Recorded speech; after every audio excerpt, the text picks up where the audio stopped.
we lived in the projects, bro. We lived in the hood, New Yeah. York. We were with all the crackheads. We had, Damn. yeah, I know, it was crazy. Positive for everything, bro. I'm even in the worst situations. Like, you still gotta be positive. There's always hope.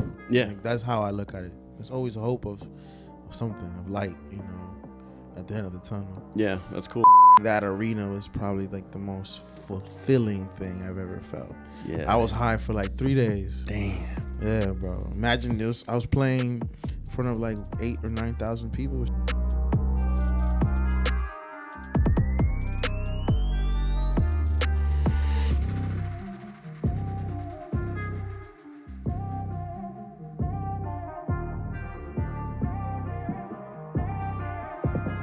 Welcome to the Tested and Twisted podcast. I'm your host. My name is Chase Sean. Today we have Mr. DJ Sway J. Sway J. My bad. You're good. I didn't forget your name. It just got jumped off my head for a second. I wanted to call you Joshua. Nah, you're good. How you doing today, brother? We're good, man. We're good. Having a great morning. Talking some good talk with you. Yeah. I feel like we're kindred spirits in a way. I feel like we got some same experiences to share. Facts. I agree. What have you been up to this weekend? Bro, so we just we had a wedding last night. Shout out to Curry Entertainment. We had a wedding last night in Naples. We had it at Naples Grande. That's a really nice hotel. And then Friday night, we had Fuego's Lounge in Cape Coral. We had a really good time over there. Shout out to Lorenzo, the promoter, and the rest of the Fuego staff. And it's just been a really good weekend. Today we got maybe Cat Williams. He's in town. We might go have a date night over there. Who knows? Dude, he's actually playing a show here tonight? Yeah. Where at? Hertz Arena, bro. No. Yeah. Damn, bro. Did you see his Shannon Sharp interview? Bro. Who didn't? Who didn't watch that? That was like the first time I've seen him just like air everybody. I mean, he goes on. He said he's a truth teller. That's just his shit. This whole career. He's if just been anybody's watched him, that's all he does. But his truth. That one was I was like, damn, Kevin Hart's gonna have a tough time coming back from that. Yeah, I mean, to be honest, bro, that's the right way to start the year. Hell to be yeah. honest, he started with his truth. And I feel like a lot of us need to do that. I feel like, bro, a lot of us probably hold a lot of shit back, you know? And it's like, sometimes it's worth, just getting shit out of your chest. Yeah, no, I agree 100%. And that's what at the end of the day, it's his truth. It might not be all true, like realistically, but it's his truth. That's what he sees and how he, values things. So here at the Tested Twisted podcast, we like to start at the young age. So what was Lil Sway J like? What was Lil Sway J like? Probably annoying. Why do you say that? I had a lot of siblings around me, and I used to bother everybody. But honestly, no, I was just always, anybody who knows, I was always around music early. That's probably like the thing you can put me with at all times. Just regular kid playing video games, listen to music, chill with friends, play basketball. And you were born in New York? I was born in the Bronx, yeah. In the Bronx. Yeah. Do you remember, is there anything that sticks out about your childhood? Like, I mean, what was it like running around in the Bronx? So I was in Yonkers, like childhood-wise, that I can remember. I was in Yonkers, and I remember, like, playing the park. The park was, like, right across the corner of my house. So imagine that, bro. Imagine the park. You wake up and you see the park right in your face. That sounds nice. Yeah. So I was there, man, just having the best times of my life. I can't complain about my childhood. I had a great time, man. My family had me really good. Where do you fall in the lineage? Are you youngest, oldest? I'm the oldest. Oh, okay. I'm the oldest. I have a young sister. Her name's Mabel. She's, I think, 27, 28. I love that name. Yeah, Mabel. Yeah, I like Spanish that. Is Mabel. I like that. I like that. Yeah. But we used to. I always was with her, so I had a great time. Great childhood with her, and then I have two other siblings from my dad's side. They're twins. Damn. I have twin sisters, half sisters. That's cool. Yeah. That brings up a question. Parents, what's their background? You're Dominican. I'm Dominican. My parents are Dominican. They're full Dominican. My mom is from Puerto Plata, and my dad was like in a neighborhood in Santiago. So they're relatively close. Okay. And they met in New York, got married in like 3 months. Damn. And then here comes me. Damn. Yeah. Did they stay together for most of your childhood? Yeah, they definitely. I think the divorce happened when I was like 10, 11. So, they were together for probably like a good chunk of my life. Sure. The macho part of you is going to answer this question want to answer this question one way. Okay. But the emotional part of you would probably answer it a different way. Okay. Did the divorce affect you in any way? Yeah, I think it did. It made me look at parents differently, Mm-hmm. It probably affected my relationship with my father for sure. Made me be more of a protector for my sister. I think definitely a lot of that's a heavy question. I think a lot of things definitely factor with that divorce, but it also like made me who I am now. So it's like, I don't really feel like that's a negative thing. I think like it happened for a reason, and like now I am who I am, not because of it, but part of it. That's part of my story. That divorce. Yeah, it played a role in your life. Yeah. What happened after they got divorced? Like, what was the living situation? Did they still stay in the same house? They were just like, you live upstairs, I'll live downstairs type shit? Nah, bro. So they at the time they had a house, right? So I think they had sold it, and this was right before I moved here, like for the first time, and my dad, I don't know where he lived, but we lived in the basement, under like my uncle's house. My uncle like had a nice ass basement. And he kind of like had it like renting it out, but at that time I guess we needed a place, so my mom put us in there, and it was actually the best thing ever because I had my cousins upstairs. So hell yeah, that's nice. we was vibing. But before we came to Florida, we lived in a basement for like a good year. And you were bouncing back and forth from Florida to New York. Yeah, from like 7th grade, 6th grade, something like that. I was going back and forth. 1 year here, 1 year back, and then I guess from 8th grade till 10th grade, I was here. That was like 2-3 years. And then I had to go back after 10th grade and finish high school over there. Dude, that's brutal. Without knowing, that wasn't expected. Once I was already here, like till 10th grade, I was like, oh, okay, I think I'm going to end up going to college in Tampa or something. And then out of nowhere, I was like, nah, you're going back to New York. Looking back on it, are you somewhat happy that you kind of went back and forth? Obviously, it was probably very hard. Yeah, no, that bro, that was one of the most difficult times in my life. I felt like I had everything here, So my mom kind of just shipped me away in a sense. Like every year I would go back to New York for summer vacation, but not to stay. So in that time, she was like, "Hey, so just so you know, you're gonna stay," and I'm just like, "What?" What was the reason? I think, like I said, I think it was I think she was tired of being alone with dealing with us. And I think also financial stuff was going on at the time that I wasn't aware of. So she just, she couldn't handle it by herself. And, now as a parent, I totally understand her. I totally understand the situation. I'm glad it happened. It definitely made me a better DJ, a better person because of it. It made me stronger, faster. But at that time, bro, it was hell. I think from 10th grade to like when I finished high school, I was like severely depressed, like really bad. How did that depression manifest into your life? Did you turn to drugs or anything? Did you turn to anything specific? Ironically, no. So what ended up happening was I turned into like this just ghost figure. I felt like I was just alone all the time. And I had this obsession with having these headphones on and just playing music throughout the whole day and night.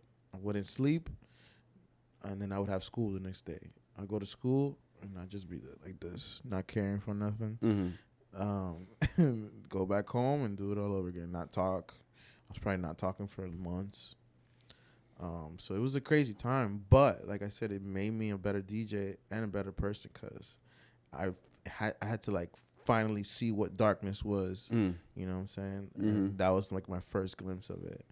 And musically wise, bro, imagine when you're going through something like that. Music was like my cure. I was listening to everything, anything that was rap, anything, any music that I could find. I was just trying to get into a zone and not be here, not be present to what was going on physically. Probably something that would just make you feel something. Yeah. I was into a lot of Cudi at the time. Yeah. Cudi was, he was like kind of a rapper, but also an alternative artist. Yeah. So like I was listening to all types of shit like that. I was listening to rock, everything, R&B. I kind of forgot about Cudi until you just said that. Now I'm like, damn, I gotta go back and check out the catalog. Yeah, no, Cudi. So Cudi to me, he helped. I have a tattoo of him right here. Like he definitely helped me like a lot. He saved my life on many occasions just to listen to his music. But he's a different artist. I feel like he's one of those, generational things. Like if you're not going through something, you really can't relate. You have to be going through something to really understand his lyrics. Yeah, it's deep shit. Yeah, for sure. And shout out to Cudi, man. Hell yeah. Hell yeah. Someone tag him. We'll send it to him. Yeah. Maybe we can get him on here one day. Yo, one day. Facts, yeah. If he comes on here, you're going to have to interview him. I don't know if I could do it. I'll be crying the whole time. I would fit this podcast perfectly. Honestly, there's a lot of crying that goes on in this room. Yo, it's emotional. I feel that. So what kind of student were you in high school? In high school, from 9th to 10th, while I was here, I was a pretty good student. I tried my best, probably like a B average, didn't skip any class, super, on it. But once I moved to New York, I gave no shits. I was just like, my grades went like this, bro. It was nuts. And it wasn't that I wasn't smart or anything. It's just like I gave up trying. Like I didn't give a fuck for it. You were depressed. Yeah. I just didn't care. It's hard to care about your future when you don't even care about now. Shit that's going on now. It's like, I can't even think about fucking 10 years from now, 5 years from now, college. What are you talking about? I don't even know if I'm going to make it past this. 100%. What were, obviously, we just talked about, the whole no future thing, but did you have anything in mind as far as your career path that you wanted to choose? My parents at the time, they were really pushing me to do like anything with like law. Or anything that had a big title. Because remember, they're immigrants coming from DR. They're expecting their kids to come out as like full blown lawyers or whatever. You better be a fucking doctor. Or you're a failure. Yeah, exactly. Yeah, exactly. So they were kind of pushing that on us. I went to John Jay Criminal Justice College. That was in downtown New York. So that was an amazing experience. Like right next to MTV. Like all that. Wild. Yeah, it was really cool, but it wasn't what I wanted to do. I always had the passion for music. I just didn't know how to make a career out of it. Because how do you really make a career out of music? You have to be really fortunate or be connected with somebody to do something. You can't just say I'm gonna be a DJ or a producer. To say it sounds crazy because you're not going to make money just saying it. No. You have to know somebody or just put in work or start doing something, so. Yeah, there's not really like a clear path for artists like that, like you have to kind of like create it. Yeah, exactly. It's not like, becoming a police officer or FBI agent. Like you have certain levels to get to or a process, and in that process, you're still getting paid. You're still getting health insurance. You're still doing things. With music career, it's like full entrepreneur. Like you have to start from the bottom yourself. And work your way around with this whole industry. So it's crazy. So what was life like for you after high school? I was working like 2 jobs. What jobs? Some shitty jobs. Yeah. I was working at a parking garage. I was like parking cars for people. And then I was just doing stuff like that. Before I moved, I worked at a nursing home. That was a great experience, though. Like, to like see how important people, care for these older folks. It made me realize on like a lot of things that the normal person doesn't really get to see it with people with dementia, or just people in general that get forgotten, which is crazy because so sad. Yeah, it's so sad. It's like, can't believe things really like that were happening. I would spend Christmases with these people and I would see them and like none of their families would show up or nothing. It's like, damn. So it's crazy. Oddly enough, I heard this quote. I was thinking about this exactly what you just said the other day, because I heard a quote that someone said. It was, at the end of the day, all graves go unvisited. And then my mind started going off like what that looks like, and how deep that can be. And then I started thinking about like, the steps, like what happens before you die. And then I started thinking about the nursing homes, and I'm like, not only do not all graves go unvisited, but there's like people who go unvisited, and that's fucked. Wow, it's sad. Wow, bro. Yeah, no, it's true, man. I got to see it, and it definitely it was one of those jobs that like I never took for granted. Like, obviously it was still like not the the best paying job, but sometimes money for me, I don't look at it like the most important. Sometimes it's the impact that something could leave me. And that job definitely left an impact on me. It made me realize a lot of things about the elderly and, just people with problems. They don't really get the attention that they probably deserve. Something I've noticed about you, and I've been focusing on this more because I had a therapy session where my therapist talked about reframing and how important that is you reframe a lot. And what does that mean? It means that you look at situations and you reframe it to be positive. And like that is a sign to me of someone who's happy. Even if maybe you're not 100% happy, you're able to like look at situations and reframe it and like make it a positive thing. And I've noticed you've done that with like 10 different things since we started conversating. Well, and it's interesting. That's I don't know, man. Those times, were tough, and like I feel like all those negative thoughts I had were probably back then. But now it's like positive for everything, bro. I'm even in the worst situations, like you still gotta be positive. There's always hope. Yeah, like, that's how I look at it. There's always a hope of something, of light, at the end of the tunnel. Yeah, that's cool. I mean, it's a positive attribute. Yeah, to be able to do that. At least, but this world don't make it easy. No, it fucking sure doesn't, dude. You look at your phone and it's just like so and so got killed. There's a fire over here. Fucking this building's on the ground. You're just like, what the fuck, dude? Yeah, bro. Fucking aliens. What else has been crazy, bro? There was an alien in Miami. Bro, did you hear that shit? The 8 to 10 foot giant aliens walking around the mall? I just don't understand how. This is, I don't know, bro. I'm not a conspiracy theorist at all, but I just be seeing shit. I'm like, why is this being put in front of our faces? Exactly. You know what I'm saying? Like, what are they distracting us from the list that came out with fucking list. Yeah, you know what I'm saying? Like, there's just a lot of craziness going on at the same time. Sometimes just shut it off. It's probably better. It's definitely better just to ignore it, but it's hard. They shove it down your throat. Yeah. They pause.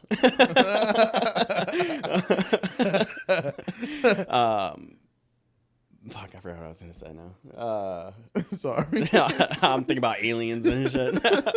I heard someone on TikTok, and of course, TikTok, you don't even know if it's true. I don't fact check anything on TikTok. But like, I read something the other day, and really what I mean is I saw it on TikTok. And this dude took the coordinates of that mall and put them in and flipped them. And where it brought them was to this specific place in Antarctica, which, like, I don't know if you know anything about Antarctica, but no one's allowed to go to Antarctica. That's like a thing. Really? If you haven't dug into Antarctica, if you're not a conspiracy theorist, no, just go on TikTok and type in Antarctica. I mean, I thought people just don't want to go there because it's fucking like negative, whatever the fuck. Dude, there's a lot of shit going on in Antarctica. There's a Antarctica like law treaty of some sort where like literally no one's allowed to go to Antarctica. Look it up. You're gonna be freaked out, bro. But think about it. Why would you? They don't even got roads and shit there though. Right.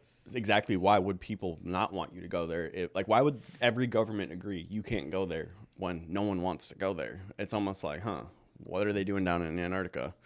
It's odd. Look into it. Very That's all I'm interesting. saying. Say less. Yeah, interesting. So going back to after high school, your parents were divorced. Were they still a constant in your life though? After high school, I had gone to John Jay, right, for like 2 years. I had dropped out, but I didn't tell them because I was just not in the right state of mind, you know, and I didn't want to disappoint them. But it ended up coming out. I don't remember how, but ended up coming out, and man, I got shamed so hard, bro. It's tough. Yeah, they were like really on like, how could you know? And I was just, you know, it was hard. But my mom didn't know any better. She was, like I said, she came here with a mentality of like, my son has to be somebody, not knowing like I gotta find a passion for whatever my son wants or is passionate for. That's what like I want to help him with. She wasn't thinking like that. She was thinking like, I need him to make sure he's making money so then I can retire and then he can make money, and you know. So years pass and now she sees it like that, you know. But she didn't understand it back then. And like I said, I'm a parent now. I totally get it, you know. Shit. This parent shit does not come with a guidebook, you know. Like we don't know what the fuck we're doing. We kind of are learning with our kids. So I'm very compassionate with parents now. Like I totally get it. You're gonna make mistakes, or you're not gonna really be in tune with your kids, but that doesn't make you a horrible person. Right. You know, shit happens. It's part of the life. Yeah. What about your dad? Was he around?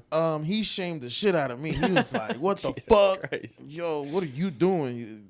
You know, type shit." And then we kind of just really separated after that time. Yeah. You know, like we were already kind of distancing ourselves, but by that time, we kind of already stopped talking. Did him not being a part of your life, do you feel like that had an effect on you at that time? Or was it kind of just like when you're at that age where you're just like, fuck it, I'm just going to go do my own shit? No, it was a relief. I was like one less person to be on top of me. And then by that time, my girl, she had moved to New York. And we stayed together. So my head was not even close to my dad. My head was just focused on my girl. And we lived over there for 2 years, and then we moved here. And this is the girl that you're still with to today. Yeah. So tell the people how long you've known your girl. I know my girl since 7th grade. That is so crazy, dude. Like, and not that they've been dating since 7th grade. I'll let you tell the story, but like the fact that you've known each other since 7th grade is so cool. Yeah, no. So we met in 7th grade. I was like shy, scrawny little kid, and she was very popular, very pretty, and I had a crush on her, but she didn't know who I was. So, which is ironic because now everybody knows who I am. Yeah, that's wild. Yeah, it's so funny. But now you're the popular guy. See how things change? Yeah, it should be funny, bro. But no, then you know she that was around Facebook days, or sorry, MySpace days. So when Facebook had come out, you know, everybody kind of like disappeared. Like you had to like refine people again. I never found her. So years went on by. I was visiting town and I saw her in Publix, and then we just chatted, and we've been together since. You actually did what most men these days can't do, and you just shot your shot. You walked up to her and you were like, "Yo, you remember me?" Like that doesn't even happen these days. Bro, no, not even. They'll figure out who someone is, and then they'll hit them up on DMs or something. Bro, yeah. I mean, that's the reality to it, you know. Everything happened for a reason, bro. Because what was she doing walking right in front of, like, in that specific time? Have you ever heard of the invisible string theory? No, what's that? It's that everyone in your life, you're connected to everyone in your life already, even if you haven't met them. Like, there's like, I could believe that. There's a lot of situations where I can say that. This is kind of it's off topic a little bit, but on the invisible string theory, I have these two friends who are now. So we went to the Dog Beach. We met these people. It was a guy and a girl. It was just this girl, and then Emma became friends with her, and I was friends with the two guys. Long story short, now they're the two guys, two girls. They started dating. Cool. Before they started dating, the part that matters is like a year before they were dating, they were at the dog beach and they didn't know it. And the girls were recording these guys pulling up on a boat and being like, look at these hot guys on a boat, basically. And those were the guys, and they never knew it. And the other day they were laying down and they were going through each other's videos, just like, you're like, oh, look at this, blah, blah, blah. Wow. And she found this video that she took of her boyfriend a year before they met and was like, look at this hot guy. She had no idea that it was even him until they were sitting together. That's trippy. But that's the invisible string theory. So like, there's trippy. story after story of people like that. I think I've experienced a couple things like that. But my wife is definitely the one that just comes to mind. That's like, wow. That's crazy. 7th grade, goes years apart, see her in Publix. Yeah. And then like go from there. It's just crazy. How was the first date? This is the best story. First date was amazing. Probably the best date I've ever been in. This was a great time, dancing, drinking, good time. We ended up getting back to her car, and she was pulling out. It was a foggy night. We couldn't see shit. She was pulling out. Boom. She hit the cop cars. First date. First thing I'm doing, I'm hitting up my cousin. Like she used to be a cop. Hitting up my cousin. I'm like, hey, so what happens to the passenger? Am I about to go to jail? Do I go to jail too? Should I start running? Yeah. No cops, real shit. But she ended up doing the walk and everything. Everything was cool. We were good. But imagine hitting a cop car in downtown Fort Myers. Yeah, damn. First date. I know she was so embarrassed, dude. Bro, she had to be. She kept it cool, but she had to be. Like, yeah. But she was so cool. She's like, I'm fine, I didn't see it. Yeah, it's like, there's cops surrounding the car. Bro, get the fuck out of the car. Bro, yeah. They thought that we were they thought we were going to rob a bank or some shit. I'm like, fuck. That's so wild. Yeah, man. So then she ended up, you guys met here. Did you guys, and then you was like, that was it. You guys were together after that. There was like a little friend zone in between. Yeah. In between that, but that first date was pretty much like a nice solidifier of like, okay, well, maybe there's something, mm-hmm. But we definitely established like more of like a friend thing like throughout those times afterwards, just to get to know each other, see who we are as people. And then she ended up going to New York with you at a certain point? Yeah, so she ended up going to New York without really me knowing. But we were, at the time, we were just talking over the phone a lot. We were like long distance. So she had came to finally make it official and like stay over there. So that was a cool time, We lived in the projects, bro. We lived in the hood in New York. We were with all the crackheads. We had yeah, I know, it was crazy. But it was such a humbling experience now. Like, like I look at it now, it's like, first off, we never want to live like that again. Mm-hmm. Second off, we were free in a sense. Like that was my first time living outside of my parents' house. So like I was living with my girl in the projects. It was something about it wasn't as bad as it could have been. Like we made the best out of it. Like when we had snow days, we would be chilling in the apartment together, Netflix, Yeah. hot coffee or hot chocolate, So like I looked at it like that, like we had our like nice little area for us, Reframe. Yeah, that's reframing. See, I guess, bro. But seriously, if you ask me now, like those times are very crucial and important to our lives now, because that's amazing. That was way before kids, so we had more one-on-one time. We didn't have that many distractions. We didn't have nobody, we didn't have money, so we weren't like splurging and being retarded with it. We were very like focused. So it was just, I don't know, I look at it like that. Like it was a good time. And what were you doing for work at that time? I was at the nursing home, and I was doing the parking lot thing too. So I was doing 2 shifts. She was doing 1. But we still made the time for each other, It was fun. And you said you were there for about 2 years, and then you ended up coming back to Florida? Yeah. And then we officially moved back to Florida. We had an apartment in Colonial Commons. It's called. Yeah. A lot of people live out there. And then it's been up since then. What brought you back for the most recent time? Her family was living. She was like very homesick. Her family was living here. and the goal was always to come back. Mm-hmm. We did not want to live in New York, Mm-hmm. with those circumstances for long. We were just trying to save up money and, get work our way to come back here.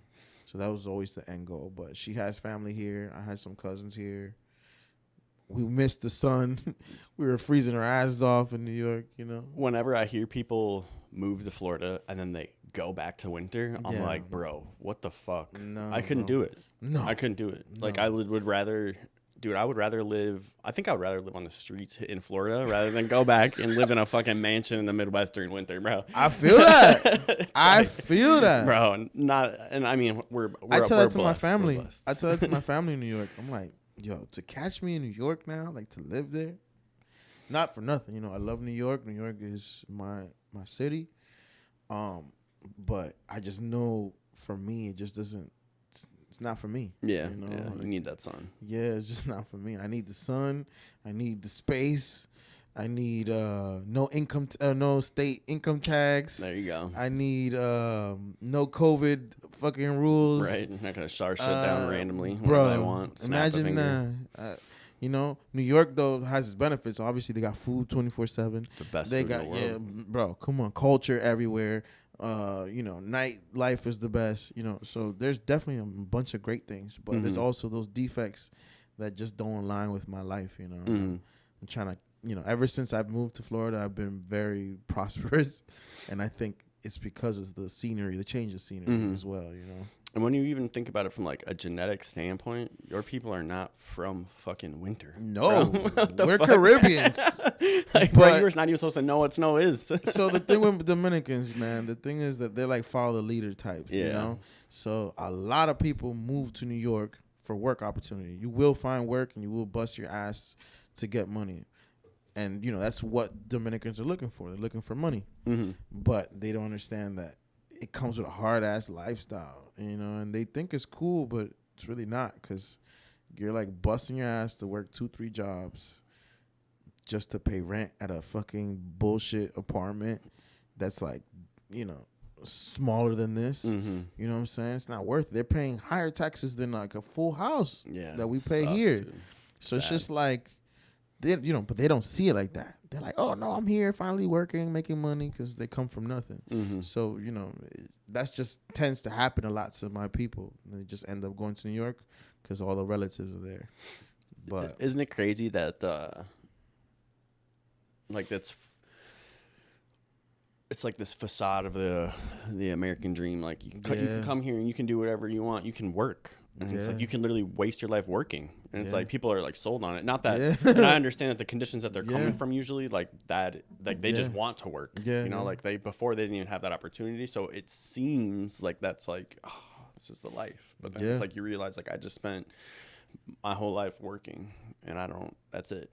It's like, well, for some corporation that doesn't give a fuck about me. that part. That ain't it. Yeah, man. that shit part. ain't it. That ain't it, bro. That's why we support entrepreneurship like crazy. Hell yeah. Because, bro, to be your own boss, there's nothing like it. Nothing like it. Nobody could tell me, Anything. nothing. Besides my wife and kids, nobody could say, yo. He made sure he said, my wife, she can tell me something. No, yeah, she can bust my ass. But nobody else, Nobody. There's nobody on this earth that can say, yo, this is not. And that, I take pride in that. Because, bro, absolutely. that's everything, Outside of money, like I said, like impact is just as important for me, or more. So, definitely. Shout out to the entrepreneurs in the building. Hell yeah. So eventually you decide I'm gonna start this path to becoming a DJ. Was it straight out the gate, I'm gonna be a DJ, or was there steps that you took to get to that point? Honestly, COVID was what made it happen, really. Like that moment. Like if that doesn't happen, I don't know if I become a DJ, to be honest. Why do you say that? I was working here as a TSA agent officer at the airport. Oh my god, it just opened up a whole bunch of questions in my head. Yeah, so I was there for 2 years, about 2 years, and everything was cool. Great job, probably the best job I ever had, like financially wise and like health benefits and stuff like that. But my soul wasn't getting fed. I was waking up at 4 a.m, to work till like 4 p.m. It was great. Everybody probably does that, but I'm like, at some point I got tired of it. Mm-hmm. So COVID came and that shit shut everything down. So COVID came and my first son was born. So I had a lot of time at home. Mm-hmm. So wifey was like, hey, maybe you should take this time and like at least practice, start buying yourself something and setting it up. So she bought the controller for Christmas. She did something with my mom where they both bought it. And then after that time, I just started practicing and learning. I had a neighbor, my boy Dupree, he's a DJ as well. We started practicing, how to DJ together, and we just had all these visions and these ideas of like, oh man, one day, But we were just as a hobby at that time. It was just hobbies and just trying to build it up, and then it just little by little just kept going like that, and that's what ended up happening. That feeling that you're talking about when you're sitting with your boy and you're kicking around the dreams and whatnot. Yeah. That to me, I wish I could put that in a pill and take that shit every day. I love that feeling. I love that feeling of kicking around ideas with people and like that like feeling of hope and like the could be, what is it? Like those questions and just like that sitting there like visualizing, and then you manifested that shit. You made that a reality. Yeah. It's the best feeling ever. Yeah, bro. The hard work that you put in, you know, it's so fulfilling. Like, it's I go times without really noticing like what I really do. And then after I accomplish it, I'm like, we just did that. Yeah. It's crazy. It's so sick looking back on that shit. So just really quick, I gotta ask you about this TSA shit because I didn't know that. Go for it. It's wild. I've never even talked to a TSA agent besides let me see your ID. Shout out to RSW. Great staff. I love my people. They look at me like a superstar now. They're like, you left this job to be a rock star? You're fucking lit. Hell yeah, it's so sick, dude. It's so sick.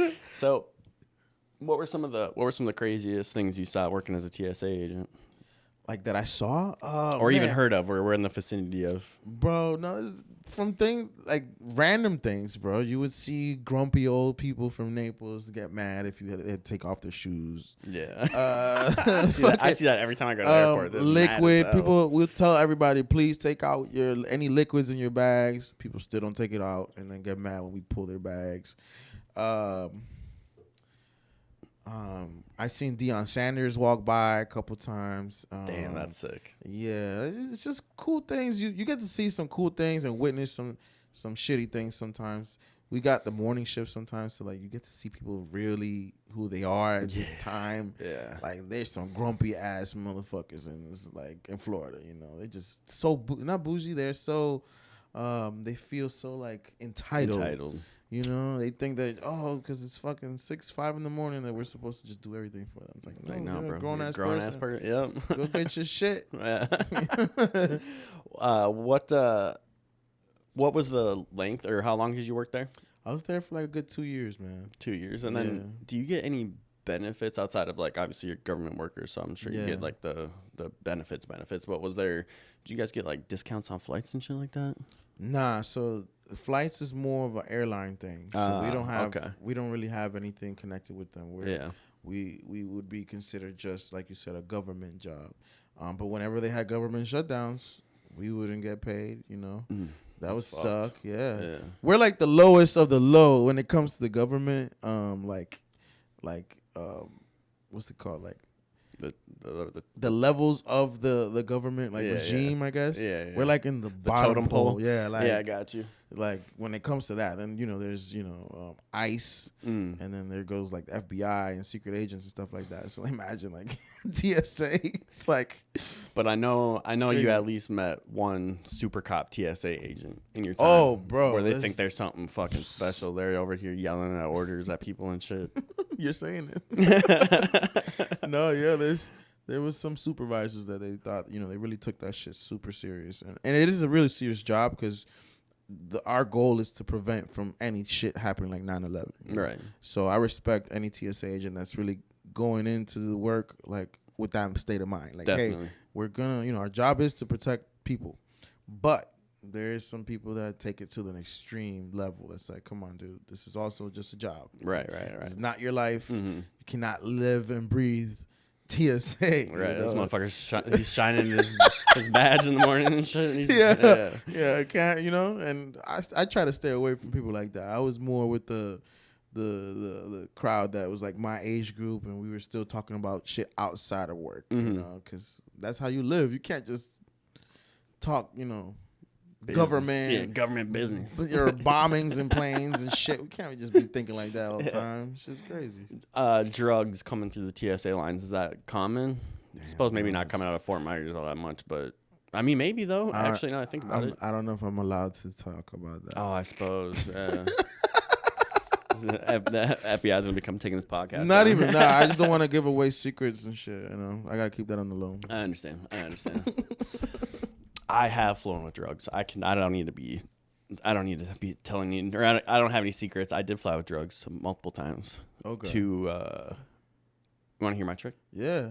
So what I would do is I would empty out capsules of like vitamins and shit or whatever, like I would. And just pop your right in there. Yeah, that's exactly what it was. I was Molly. And then I would take. They wouldn't know. They can't fucking. Yeah, they wouldn't know. They're not gonna sit there and take apart every pill. And I don't know about like the drug dogs and shit, but I can't imagine that drug dogs are gonna be able to smell Molly. I don't fucking know. No. I don't really know. But when I flew to Cabo a couple times, what we do is we'd take a pill apart, and we do it with usually black pills because there's a lot of like no see-through translucent bullshit. Yeah, we take it apart, and then we would take a silver Sharpie, and then we put a tiny dot on all the ones that had Molly in them, and then we take all the other pills that were still vitamins and put them all in the same thing, shake it up, and then when we land, we just dump it out and take all the pills apart and put it in a little baggie. And sometimes I'll fly with like 7 grams of shit, but enough to get you through a vacation if you're partying. Yeah. Well, then you know how to party, motherfucker. Yeah. Damn. I don't think you have to do all that to get it through, just so you know. Okay. But that's really good. I'm like, I figure, I'm better be safe rather than sorry. Let me just say this in regarding to traveling with drugs. I don't want to really put too much emphasis on that, but our job as TSA was not to stop drugs. That's not our job. Okay. Our job is to stop any lethal weapons or any bombings or anything like that. So just for anybody who's watching. Yeah, just know. That's not our goal. Don't fly with a knife. Don't fly with a gun. That's drugs is easier to, push through than weapons. Yeah, for sure. Weapons is what we're looking for, Last question on TSA shit. But go for it. It's just so interesting to me. No, not a lot of people even know about it, so go for it. First of all, how was it learning to like do all the DJ shit? Like I don't even know like the verbiage behind it. Like when I see that shit, it's like, dude, that is like, it's mind blowing to me. Yeah, I can't wrap my head around it. You guys are just up there just fucking doing all sorts of crazy shit. I had to like start learning what technology was. What were the controllers, and like what were the standards, and all that stuff. Microphones I was supposed to be using. I started learning like the equipment first, and then once I got the equipment, it was just like about putting my knowledge into this computer and then transferring this into this board and having like myself control it. Like figuring a way on how I can like do what I want to do in my head, like with all the music, and figure out how to like put a system in my computer to like make sure I know how to control it with the controller. Interesting. It sounds crazy, but sounds super crazy. It's like installing a program from your mind into the computer. Damn. And then controlling it with the controller. Like that's wild. That's kind of the example I'm giving. That's what I started doing. Like I started programming or having a program for myself on like, okay, I remember all this music from the 2000s. Let me go ahead and start downloading music from 2000s, everything I've ever remembered in my life, right? Downloading it, and then once I have the program and have all these songs, all right, now how do I use this controller to mix every song, like from one thing to the other, And that was my practice, little by little. Like started doing that, and then I started implementing more genres, more years. Okay, let's go back to the 90s. Okay, what's new now? Let's start creating folders for everything. That's so okay, cool. Little by little, building it up. Oh, bachata, merengue. Okay, we got Latin stuff. Okay, we got dancehall, Afrobeats. All right, we got Caribbean stuff. We got country stuff. Sure, I got you. Let me get you every country song that I know or that's popping right now. Let me get it. And then it just grew, and then confidence. started getting better. The more I felt confident, like, okay, I'm here for hours learning how to like mix. I'm downloading more songs than any other person in history of life. So, you know what I'm saying? I'm like a human Spotify at this point. So I'm just like, in that level, and it just kept growing confidence wise. But remember, I'm doing all this at home. Mm-hmm. Changes once I have to hit a live crowd, because then that's when you really show, and that's when the lights are showing on you. You got the lights on you, and then you got people expecting, okay, I'm here to party. I better like have music to party to. You know what I'm saying? Yeah.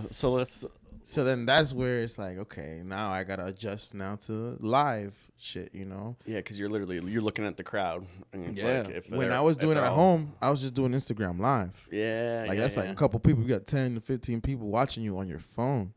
But then like when shit opens up here, like the COVID stuff, people start opening businesses back up. I was like, all right. I mean, at some point I have to DJ in front of people. So we started pushing to get into the doors. And luckily we did. We were in this place called Llama House. It was the first. In the mall? Yeah. Oh, shit. Bro, you weren't here for it, but like, well, maybe you were. About 3 years ago, it was the most poppingest place on Fridays. No shit. I didn't even know it was like that over there. Oh, yeah. That's crazy. Yeah, bro. Bro, how many people you think you could have in there? I would imagine that you probably got a space for 250. Yeah. Yeah. You know how much we brought? 450, 500. Damn, that place is fucking packed, bro. Yeah. Damn. And that's my first place to start doing the show. Imagine that. That's wild. Yeah. That's wild. So I wasn't, honestly, I was not prepared for a live crowd, but I grew into it. Like first 2-3 shows, I was probably okay, but I didn't have confidence. I didn't want to talk on the mic. I was scared as shit. Imagine talking in front of 500 people. That's scary. You're scared of shit, and then you're in between that. You gotta focus on mixing. I don't want to scratch and fuck up the song. Like that was my state of mind at the time. I was like making sure that the sound was like clean. I didn't want to sound like some cheap ass. Yeah, cheap ass DJ or some shit that doesn't sound right. So like I had to learn those lessons. At first. So what? All right, so you learn in your house, and then you're like, we got to take this to the streets. Yeah. What steps did you take to getting in the doors at certain places? How does that even work? You just start calling businesses saying, hey, you need a DJ? That's what I did at first, but that didn't work out because this game is very political, G. Interesting. This game is very political. It's who you know. When I first started, I had a business card, and I would go to all these little bars in downtown or anywhere that had live entertainment, and I would hand off my card, and then maybe a couple days later I would get a call, and it would be the resident DJ from that place, and they'd be like, hey, are you trying to take my job? Oh God. Are you like, who are you? And I'm like, hey man, what's up? My name is this and that. I'm just trying to open some doors, get an hour in, maybe 2. I'm not trying to take nobody's job. I'm just trying to DJ. And they're like, nah, you can't do that out here, and this and that. I was getting all types of like very territorial calls, and it was like, what? How else am I supposed to like get a gig? You know, like, that's how I would have done it. Yeah, that's the most professional thing. I came nice, I talked to the owners and shit. So it was just crazy that was happening. But I had met this DJ. His name is DJ Tanke. And I had met him. And he was like, hey, man, whenever you want, just come swing by. Just play, for free. Just come play an hour or whatever. And I played that 1 hour, and I guess he saw potential. Him and the promoters, and they were like, hey, would you like, mind coming back? We'll pay you like $100, $150 just for like an hour and a half. You come open up for me and shit. And that's where it all started. I just like started building that confidence and like everything little by little. Mm-hmm. What were some of the mistakes that you made at the very beginning? Is there anything that stands out? Like behind the scenes or like during like a set? Let's go with both. During the set, I was not vocal at all, so nobody knew who was playing. Mm-hmm. So imagine, like, as a DJ, you have to be very vocal so they can remember you, they know who you are, or if not, you're just Spotify, you know. So I didn't want to be that, but that was my mistake. I didn't talk enough. I didn't have any confidence, so you didn't look like a DJ. I didn't have nothing, no swagger into me. I just felt like, oh, I could put some cool music, but there's more to DJing than just putting cool music. You have to look the part, in my opinion. You have to look the part. You have to sound the part. And I would say those would be my mistakes. If I see, if like the power would go out or something, I would panic. You know, sometimes there's some sets that the DJs, something might happen, an electrical problem, shit happens, you know. You got to just take it, you know, and be like, oh, we're having some technical difficulties. We'll be right back. We'll do something. You know, I know that now.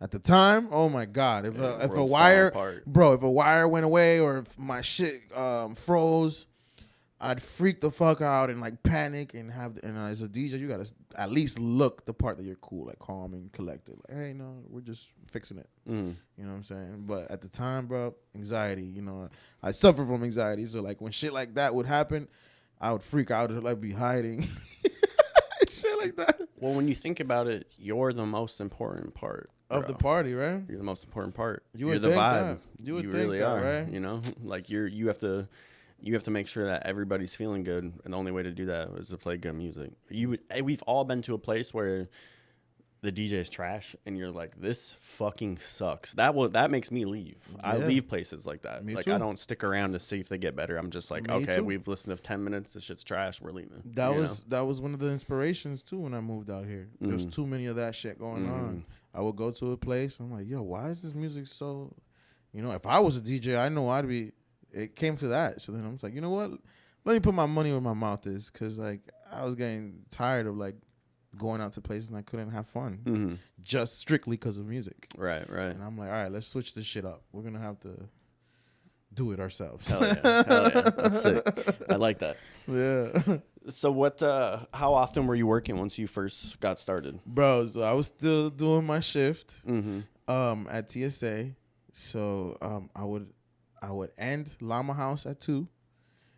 I would go home, freshen up, go straight to work at 4. Damn. Yeah. And then I would be there till like whatever, 1, 2, 3 p.m. I would be coming home exhausted, but totally worth it. I was like, you know, this is the life. This is what I want. Starting to feed your soul. Yeah, I started feeling, little by little. And then, bro, I just started seeing things like, okay, now this door's starting to open up. This door's starting to open up. Okay. I'm feeling more confident, you know, and more things start coming in. Once I got to a point that I was like, well, I can't balance both anymore. I have to choose. Am I going to really like give up this shit or, you know, stay steady with this job? And I said, fuck it. I'm going to be a full-time DJ. That's so tight, dude. Yeah. What you said at a certain point, your first baby was born? Yeah. And that was super early into the DJing career? Yeah, bro. So my son was born in March 29th. That was the day that COVID was officially a thing in Florida. The same day, bro. My son was born. They came out of nowhere with masks and all shit. I'm like, what the fuck is going on here? Damn. And it was the first day. So he was born the first day of COVID being like out here. Literal COVID. Literally. Baby. So he was born. Yeah, literally. He was born, and the first 2-3 months I was at home practicing. So it was just like, you know, he was there for everything. Yeah. Literally. That's wild. Yeah. He's an inspiration too, because I was like, I gotta make it work. I gotta make it work now. Like if I'm gonna quit my job and I have a kid, you know, I gotta make sure that I can provide. 1 and 2, I gotta make sure that like I show this kid like, hey, look, your dad is doing his dream. It means you could do yours at some point when you grow up. Like I want him to know that, like you don't have to go to school. Your dad didn't. It makes me happy for you and very proud of you that you made the choice to just like fucking make it work, because a lot of people fold in that situation. You hear that so often, like, oh, I was gonna be but I had a kid. And now they're fucking miserable, and they pass that misery onto their kids, and they have those resentments build up, and it's like you fucking. And you know, this thing is not promised. You know, something could happen and whatever. You know, but we did it. Hell yeah. You know what I'm saying? We did it, and my kid's always gonna know that I'm gonna have his back. Like that's another reason why I'm telling you I learned so much from my parents. The things that they didn't do right, I know where I can do it right. You know? Yeah. So I look at it like I want to show my kids like, look, I'm pursuing my dream since when you guys were babies. You know, nothing really ever stopped me. You guys motivated me, but um, you know, the pursuit is everything. And what's your girl thinking while all this is going on? Because I imagine being in a relationship with someone who's grinding as hard as you were at that and at that point where it's like, fucking, you're working 22 hours a day. You come home, you got a brand new baby. What's she thinking? It was hard. It was not easy. It's never easy when you have kids, Mm-hmm. and then you also have a up and coming career Mm-hmm. and quitting your day job. But I got a good one, man. Mm-hmm. She's been in my corner. Like when I was telling her, "Hey, I'm gonna quit," she was very scared, but she was never like I'm gonna hate you if you do that. Like she never gave me that lack of like love because of that. Mm-hmm. She was always like she understood like I have something, a special gift that I need to like do, Mm-hmm. you know, to express to the world. So she believed in it since day one. She knew I was like different. She was like, "Yo, how do you know all these songs? How do you know, like, you know?" I would be taking her phone and like making playlists for her, and she'd be like, "How the fuck, you know? How would you know all these songs and like know that I like it?" Yeah, you know. Yeah, so like That's a gift right there, bro. It is when you know somebody so well that, and you could literally make music for her. Like you can say like, I know you're gonna like this because of this, blah blah blah, like whatever. I like, could do that for you right now. Yeah, that's if sick. you told me like, "Yo, these are my 3 favorite artists. Go from here." Yeah. I can make you a fire playlist. Yesterday's wedding, we have this app where the couple they put in their favorite songs. Oh shit. Yeah, for like the dance floor time. It's like just so I know what songs they like to hear. Mm-hmm. Most times, most couples will give me like 40, 50, 60 songs. So that's a good, cheat sheet to have. The couple yesterday, they only gave me like 10, 13 songs. 13 songs, I have 2 hours to play. 13 songs is nothing. So the rest of the 2 hours, I have to make, I have to create the songs that I think they know. They like. I don't know them, but I think they like. Bro, I killed it. They loved every song. They were going crazy for every song. Yeah. So it's just because I know how to read the crowd. I know what kind of person you are, like what music I think you would like. Mm-hmm. It's crazy. My boy Malik, he calls me a curator. That's my thing, my passion, my gift. And I know how to curate like things for people. Yeah, that's tight. Yeah. I like that. What are your favorite venues to play in this area? Doesn't sound braggadocious, but we just opened up for El Alfa at Hertz Arena. Oh, that shit looked fire. Yeah. I was looking at your Instagram before you got here. I was like, God damn, that looks like a vibe, bro. So I would say that arena was probably like the most fulfilling thing I've ever felt. Yeah. I was high for like 3 days. Damn. Yeah, bro. Imagine this. I was playing in front of like 8 or 9,000 people or something like that. I mean, that bitch was packed. Yeah, bro. It was cool. It was such a like a full circle. Because like everything I'm telling you, like imagine living this, and then to get to that point, it felt like we did it. You know? Like it was one of those moments where like we made it. We made it. Hell yeah. Like I can vividly remember every feeling. I was soaking everything in. It was I busted my ass for an opportunity like that for years, and I got blessed enough with it. What about some of the smaller venues around here? Let's see. So Fuego's Lounge, where we just did on Friday, that's always gonna be home to me because that was the second place after Llama House that like took me in and made me their own, and it was more cultured for like the Dominican crowd, Puerto Rican crowd. So I want to say Fuego's is definitely special to me. And now in Naples, when we do our day parties, is at this. It's not even a club. It's a restaurant called La Santa, but we make it our own thing during the daytime, and it's beautiful. Like the aesthetics to it looks amazing. It feels like you're in Miami with the vibes that it has, like the trees, the lights that they have. And so to perform there, it feels surreal. It don't feel like you're in Naples. It don't feel like you're in Southwest Florida. It feels like you're in some tropical island somewhere. Hell yeah. And you're just vibing with some good music. So those two, I think, stick out to me the most. And how often are you traveling to do shows? Every weekend. Yeah? Yeah. I'm probably the most traveling DJ in this area, I want to say. And when you travel, where are your favorite places to play? I love Tampa. Yeah. I love Tampa. Tampa is like my second home right now. Tampa is a beautiful city, beautiful people, awesome people, a bunch of New Yorkers, so we all can relate to each other. I love Orlando. I just visited Orlando for like the first time, and I fell in love with it, like nightlife wise.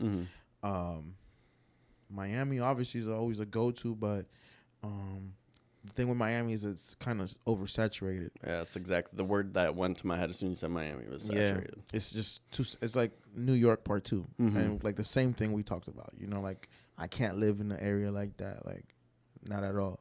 But for my line of work, that's where you gotta go. You know, like if you really want to get like the big lights on you, that's where to go.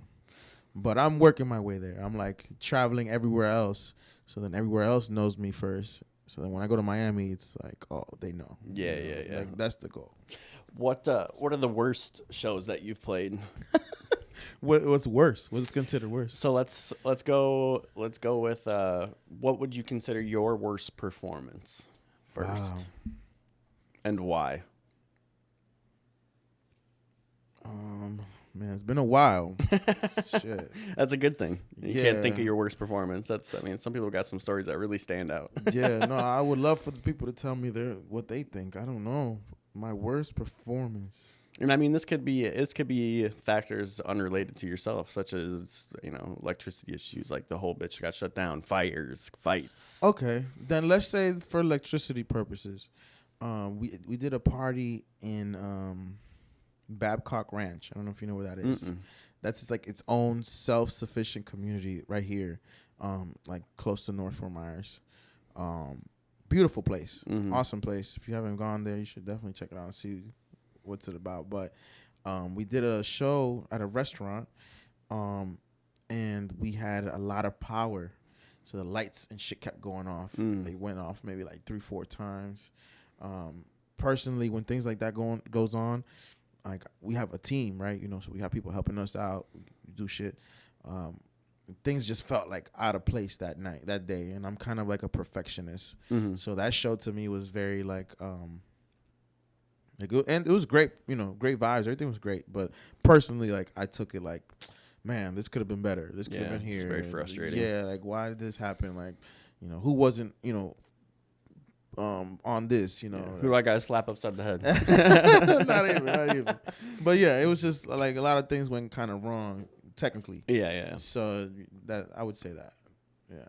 That's interesting. I know we talked about this a little bit before off camera, but I know I've been to a lot of places where I see fights and crazy shit break out, drinks getting thrown. You see that often? Yeah. No, man. Like I was telling you earlier, I don't. Violence does not really surround me. Like I don't go looking for that, and I don't bring that vibe to anywhere I go ever. You know, I'm not a violent person. I've always been very chill.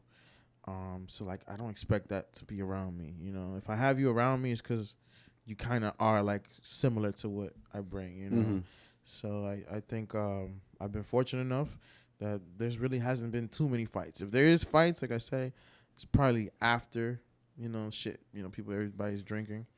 But during, no, I don't really see fights. I would probably see more scandals, but not fights. Oh, I bet. You can see. Well, and I mean, I don't know. I've never stood on a stage like that, but I imagine you get to survey the room, kind of see what's going on. You probably see someone doing some weird shit over here, some weird shit over there. Yeah, no, I could see definitely like, all right, this girl was just over here, like. Okay, now she's over here. She's over here. All right, like bad. Making her rounds. You know, you can see shit like that, or you know, just little low key stuff. But when it comes to like a full on fight, man, I really can't recall something like that from like in the middle of my show. Yeah.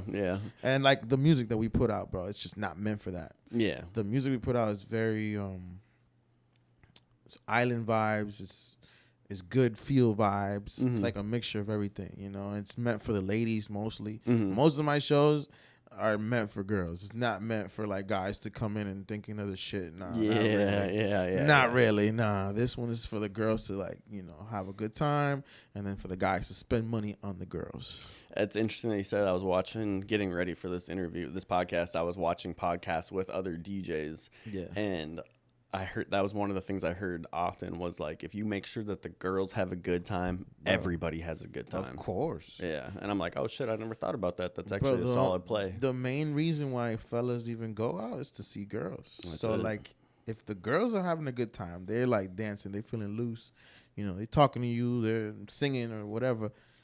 The guys are gonna feel great. Mm-hmm. You know what I'm saying? They're gonna be like, oh, this shit's popping over here. So how often? Let's just shift to like the business side of things. Yeah. How often do people stiff you in this industry? every day. Yeah, really? Yeah, So there's some shady characters. bro. There's a lot of gatekeepers. There's a lot of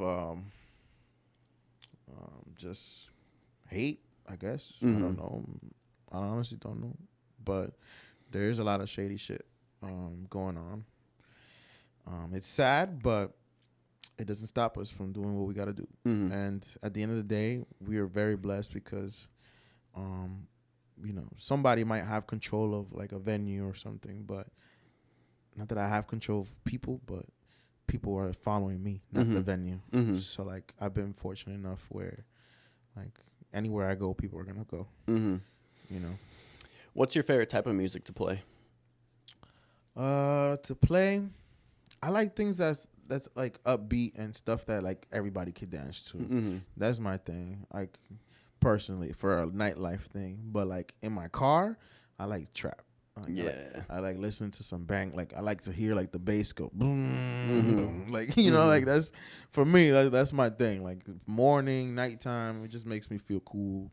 I don't care if it's English trap, Spanish trap. You know, that's just my car thing. But when I'm outside, I like to keep it where it's like something that everybody can dance to. Like, and now I'm just now starting to like when I get a bunch of people to sing something at the same time. Interesting. Yeah, that's the shit. Like some like shit. R&B, like something at the end to close the night. Like I like to have people sing. Yeah. It feels good. Yeah.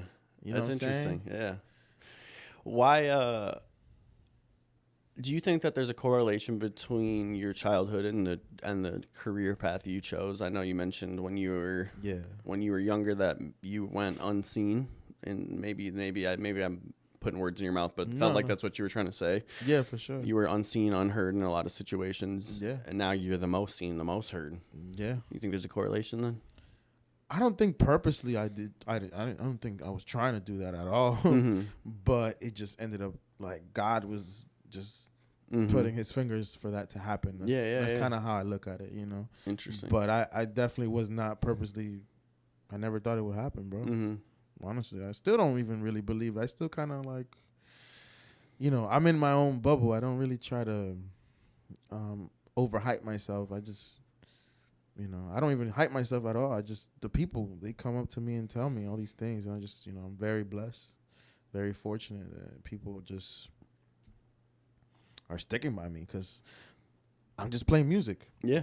DJs, that's what they do, right? So, like, what makes us different? It's, I don't know. Like, I guess it's our character, who we are as people. Maybe that's why they like me as much. Or maybe my story. A lot of them have seen me from TSA. A lot of people know me from projects in Yonkers.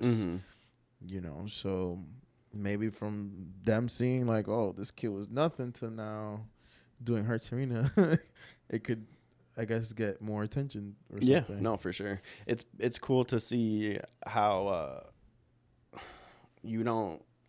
I can tell that it hasn't gotten to your head at all. And I can imagine a world where it could get to your head very easily, but you don't. I don't want it to, bro. Yeah, you don't give off that vibe. Because if you believe in it, then you get lost, and then ego comes in. You know, that positive thing that you said, it's true, bro. It's just I see things and I learn from them, and then I try to keep it positive as possible.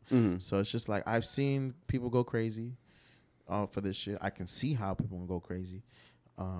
And I'm just trying to keep that humbleness. I really don't want to lose it ever. I want to just, and it's weird, bro, because like I just, you know, every day I'm just my kids, me, normal person, whatever.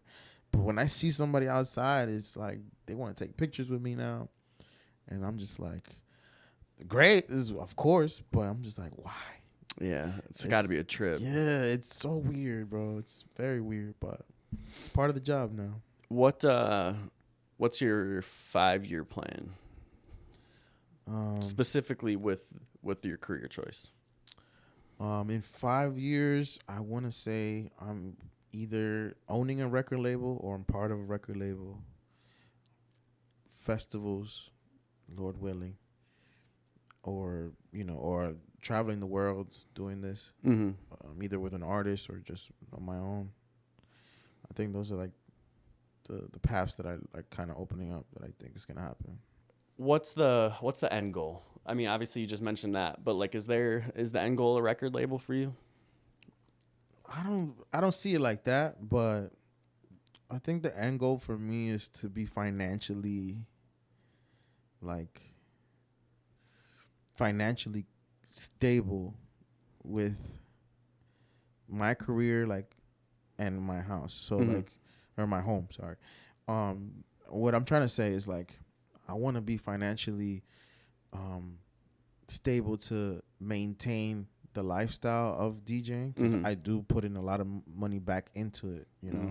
I put into equipment or my hair Mm-hmm. or just the way I look or Yeah, the image. the image. You know what I'm saying? So my goal, I guess I would say the end goal is to be able to do that as much as I want, Mm-hmm. and be able to live as free as much as I want with my Interesting. family. Yeah, you know what I'm saying? yeah.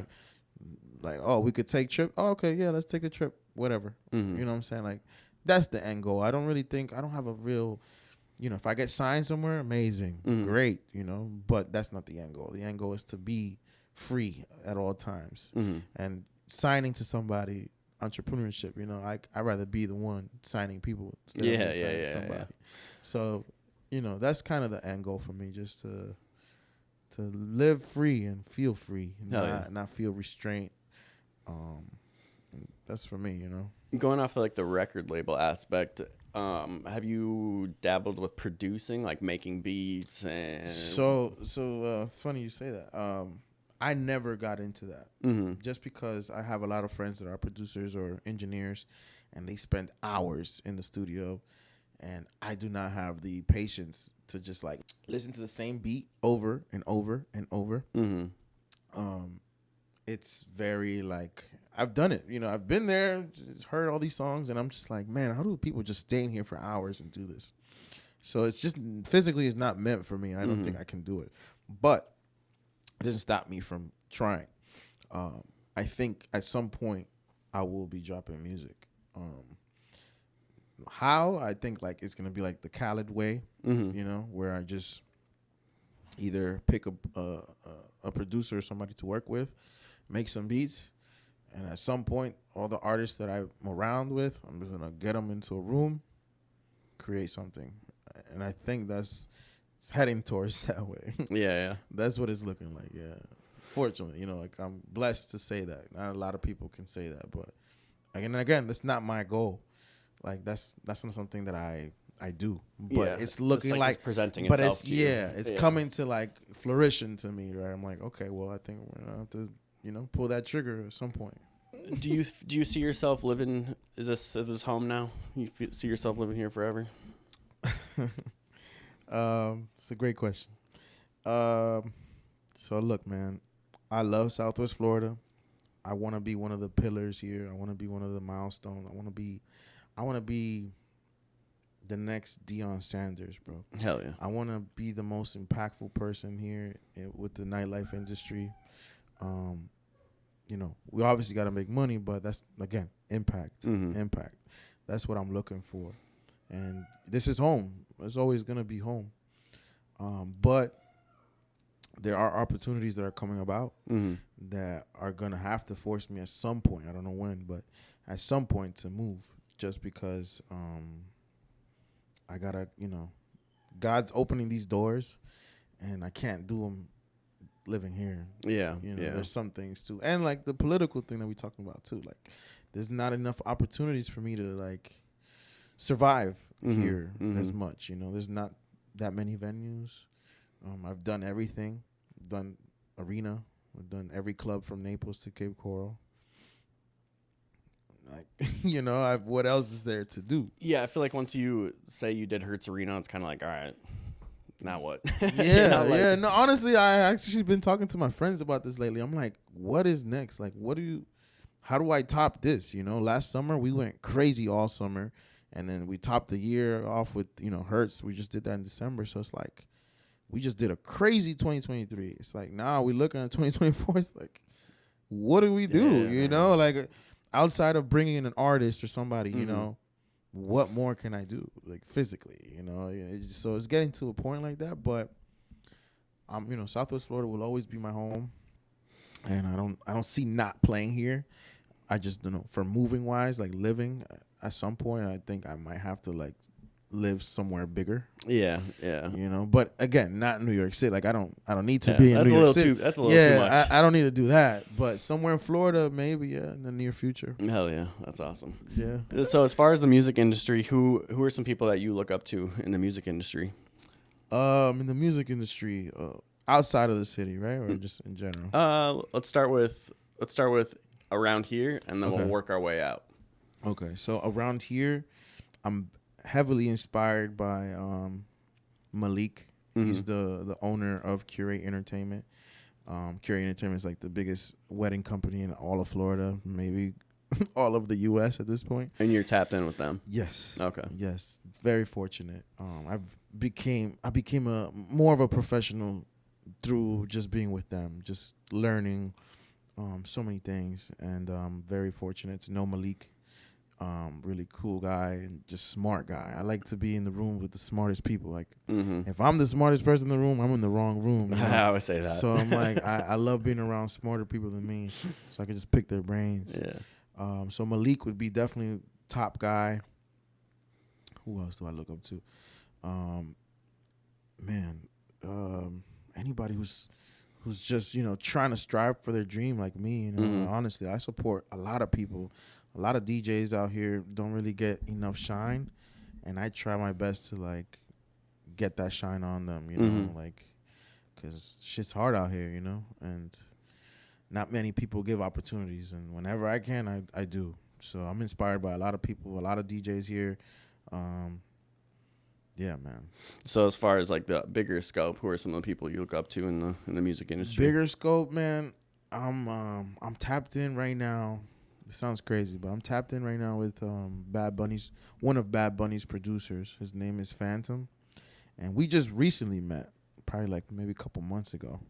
But it's been so genuine to like be around this guy. Like, this is somebody who doesn't need to be even around me, you know, or talk to me, because why would he? He's Bad Bunny's producer. That's like saying the biggest rock star of the world, you make the beats for the biggest rock star in the world. And it's like crazy. And he wants to talk to me. Yeah, it's fuck. And also puts into perspective though, like how close you are to these people. You might not even realize it, bro. Dude. Like, you're so close to people. I did not even know the songs that this man produced. You know, I DJ these songs, and when I found out he was he was in it, like he put his hands on that. It just it inspired me, bro. I'm like, okay, so then this guy can do it. Super humble, chill guy. What makes it I can't do, or anybody in this, anybody I know, So it's very inspiring to be around him. Right now, DJ Adoni, he was one of the biggest DJs when the pandemic started. He was like always doing virtual stuff, and it inspired me a lot when I was learning. So he's always one of my inspirations. I'm always just trying to get better. There's big DJs right now. One of them is Mega J. He's really he's a great DJ, but he's more of a showman, and I like to learn from people like that. He knows how to put a song and dance. Like, he'll do a whole dance routine. He'll make the whole, like, everybody's eyes are gonna be on him just on how like he performs, and he's just a DJ. Yeah, hell yeah. He's more than that, but in reality, he's just really just a DJ. But he'll make a show out of anything. So right now that's very inspiring. And yeah, man, just anybody that's striving, again, like anybody that I know that's striving for something, and I see them do it, or they already done it and they're still going. That's my inspiration. we talked about the image a couple of times throughout Yeah. the podcast, and that's something I actually never really thought about, was like the image of a DJ. Like, it matters so much, and especially now that, like, I feel like you get these people who are DJs, you know, like you're an actual DJ, you're a professional, you're doing this shit. But like, there's a lot of people who call themselves DJs, right? I'm sure you've come across a lot of people like that. There's these TikTok DJs now, which no shame, because like I like what they do. I hit the like button too. You know, it's very cool. But is it real? Like, is it, you know, you're just putting like 10 songs in 10 seconds. I mean, that's cool. It's great. You're doing a great job at what you do, but it's not like performing in a live, you know, event. Those are two different things. So I would say, you know, that's what I see nowadays. But again, trendy things, I'm all for trendy. You know, if you're trying to trend and you're trying to get your name out there, you're trying to get viral, I'm all for that. You know, like, that's how we essentially get gigs, is through social media. So I'm all for that. Yeah, it's so crazy the power and impact of social media can have on someone's career, especially 100%. A career like yours. Like, that's all this is, bro. You could put one video online, and next thing you know, you're the guy. That's all this is. Like, if I don't have my social media the way it is, you know, without the videography that I've got, if I don't put that in the world, how the fuck are they gonna know who I am? Yeah, no, that's true. That's true. Like, it's really what it is for us. You know, social media is like the most important, but we still got some, you know, dinosaurs that don't get it. We still got some gatekeepers that don't get it, but they're gonna feel it sooner or later. You mentioned the word trendy, and it brought up something in my head, like these celebrity DJs like Paris Hilton and Shaq, and are they actually doing this shit, or are they? I don't know about Paris Hilton, but I seen Shaq do. I seen his documentary about it. If he's not, I know he's trying. Yeah, I know he's trying, because, bro, it takes time. This thing doesn't happen overnight. Like, you need to, like, literally lock in, take hours with your board and your music, and like consistently like put it time. So I think he's at least trying, and why not him? You know, Shaq is like, he's a personality himself. Yeah. And as a DJ, you need that image. You need personality, bro. You need to make people feel something. Yeah. That's outside of just playing music, because anybody can just play music. You know what I'm saying? Like, that's what's going to stick you out. Your personality, your image. Do people like how you look? You know, maybe you're a sexy ass person. Maybe they like you because you look amazing. You know, you're a model on stage. Or maybe it's because you're funny and you make jokes in between the songs and shit, you know? Like, so it's just finding the niche and then presenting it to the people the right way. Yeah. And I mean, there's not a lot of 7'1" DJs out there. That too. Fucking imagine that. I'm like, imagine the buttons, dude. He's got to hit these little ass buttons with these fucking sausage fingers, you know? It's like, bro, what are you doing? Yeah, imagine seeing, I would pay that to see that live. I did see him live, actually. Oh, you did? At EDC Orlando, like 2 years ago, maybe. Was he good? I mean, yeah, I thought it was good. Okay. You know, I thought it was good. I had a good time. He plays like a lot of like dub shit. It's like heavy dubs. Yeah. And it was just like interesting seeing his big ass up there just like jumping around. Does he talk in between sets or no? Honestly, I don't remember. Because I know EDM, they tend not to really talk that much. They just let the music flow, and you know, like that's like we talked earlier about it. Like that's a whole different world. You know? Like EDM is. There's no rules, bro. That's where I love it. You know, I'm a rule breaker by heart. Yeah. So like, EDM, you don't have nothing. You can create something. There's no timetable telling you, oh, you got to switch the song from here. No. House, you can go boots and cats for as long as you want. Yeah. And then fucking start minimizing little things. Yeah. And, you know, and it's playing with your brain. You start like listening to things coming in the background, and then it syncs to the new song. And then it's just like the build-ups, you know, I love EDM. It's amazing to see how amazing it's grown. You know, I know it was like kind of dead for a while, then now all of a sudden, like the last couple of years has been killing. Yeah, crazy. Killing. It's like this whole culture surrounds it. It's just, it's cool. It's cool to see. In my opinion, and it shows a lot. In my opinion, more upbeat stuff is being more put out in the world than like the low vibes, low vibration type yeah, shit. like Low frequency. bro, Yeah. like not for nothing. We were born with rap, we were born with all this, but you don't even hear like any good trap music like that, like we used to. You know, Yeah. like we used to hear great hip hop music. Like Great now, shit. you could just get anybody on the mic and they just talk retarded, you Yeah. know, over like a cool beat. That's what I'm it is saying? too. It's like the cool beat, and then they find the cadence, and then they say the same shit: gun, drug, money, gun, drug, money. Yeah, And it's like, just pushing the same shit. Like, Yeah. how are we gonna put this out in the Right. clubs, bro? Like, come on, man. We could only put this out so much. yeah. It's crazy. And now now that I can see why you say like, oh, we would never have a fight at our show because like No. people are vibing too high. Yeah. Frequency's If too I'm high. putting like, let's say, if I'm putting a rap song that I really like it's gotta be something where it's like everybody really likes it. One, or two, I could just remix it, Mhm. like, put it in a house beat. Like fuck you mean, like I Yeah. could put it like in a Hell fucking yeah. in a house or a merengue, or I could put it in something. Everybody's gonna be like, fuck Yeah. you mean, you know? They'll dance it instead of fucking toting guns and Yeah. shit and drugs. So it's I like, can't wait to come to one of your shows, bro, so excited, bro. Yeah, Can't you're wait. gonna be right next to me too. You'll be like, yo, how the fuck are you doing this? Yeah, I can't wait, bro. I'm so excited. Last question that I want to ask before we wrap this thing up Yeah. is advice for up and coming DJs or someone who wants to be a DJ eventually. Advice. This is the only advice I can give you. Don't stop. If you're gonna pursue this, don't stop. There's gonna be a lot of obstacles. There's gonna be personal problems. There's gonna be people trying to get in your way. Just don't stop. You know, if you're really passionate for this, make it happen. You know, there's just too many opportunities out here to just do something. Like we talked earlier, like going viral. You can just put a camera in front of, like, let's say you DJ in front of the beach somewhere. Mm-hmm. We're in Florida. There's beaches everywhere. Mm-hmm. You can do it, you know. Just, you know, love what you do. Never give up. And that's pretty much it for me. Like, that's what works for me. So Hell yeah. that's the only advice I can give you. Well, shit. It's been an honor and a blessing, Sway. I appreciate My you, boy. man. Thank you so much for coming on. Thank you. You guys This was know amazing. the drill. Like, subscribe, comment. If you want to find Sway, I'll make sure he's not a hard person to fucking find.